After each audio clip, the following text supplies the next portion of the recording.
في فيديو انتشر على السوشيال ميديا وبقى ترند، الأم من المنيا بتناشد وزير التربية والتعليم. تفتكروا ليه؟ ها؟ ليه يا جماعة؟ يا ترى بتشتكي من صعوبة المناهج ولا من الدروس ولا المصروفات مثلا؟ لا خالص، بتقول لهم شنطة عصام ضاعت.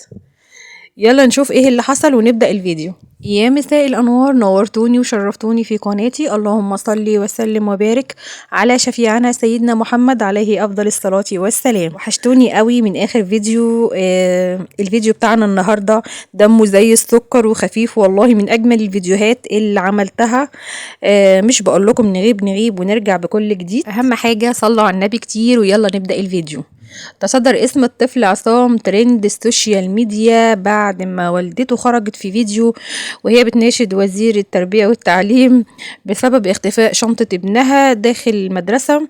وهوبا الفيديو انتشر بسرعة كبيرة جدا، ما شاء الله بنموت في الترندات. والله طبعا اول رد فعل مننا هيكون هو في ايه يا جماعه؟ هو احنا وصلنا للمرحله دي؟ مناشده لوزير التربيه والتعليم عشان شنطه؟ لا، المشكله لما الولد رجع من غير الشنطه وسالته امه قالت له فين الشنطه؟ قال لها مش عارف.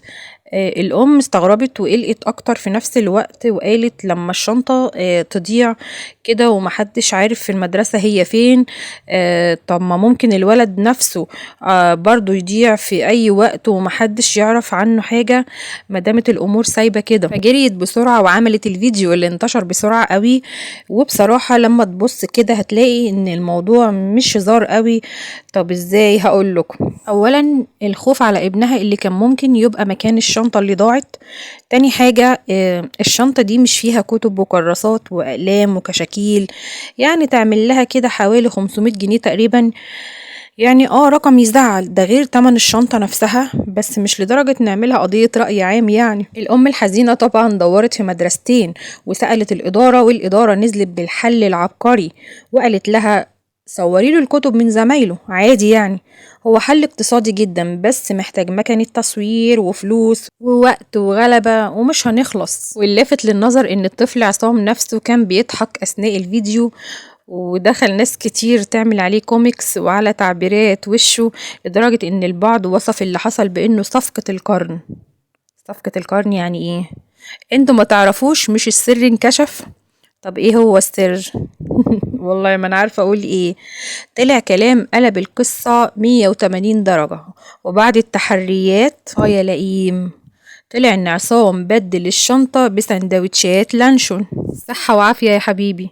ولكن امه طلعت في نفس الوقت وقالت عصام ما بيحبش اللانشون اصلا. لا اشك بصراحه يا ام عصام، مفيش طفل في الكون ما بيحبش اللانشون. والمفاجاه بقى بعد ما الفيديو فرقع، الاداره نفسها اتحركت وبسرعه ولقوا الشنطه، والمدير بنفسه قرر انه يظهر وراح يسلم الشنطة بايده. يعني الحل كان موجود اهو.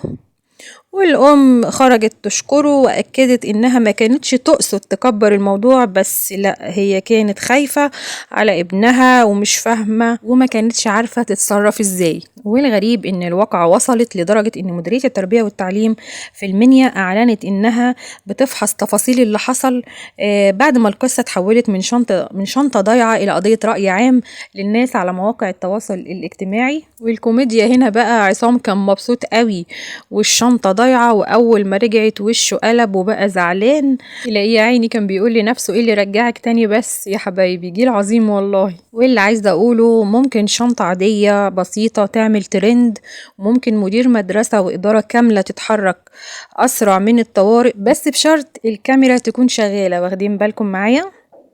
فاهمين؟ وبعيد عن اي حاجة، الولد دمه سكر وقاعد يضحك عشان فاكر ان الصفقة مش هتتعرف. يا لئيم، طفولة طفولة. وبكده خلاص خلاويص خلص الترند بتاعنا النهاردة، ويلا بينا على فزورة الفيديو. وقبل ما اقول الفزورة حابة اشكر كل الناس الجميلة، اخواتي حبايبي ومتابعيني اللي بيجاوبوا على الفزورة.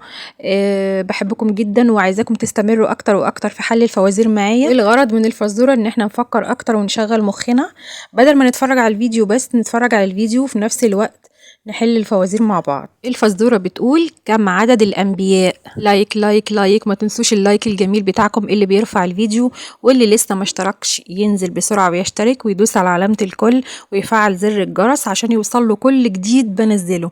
باي باي.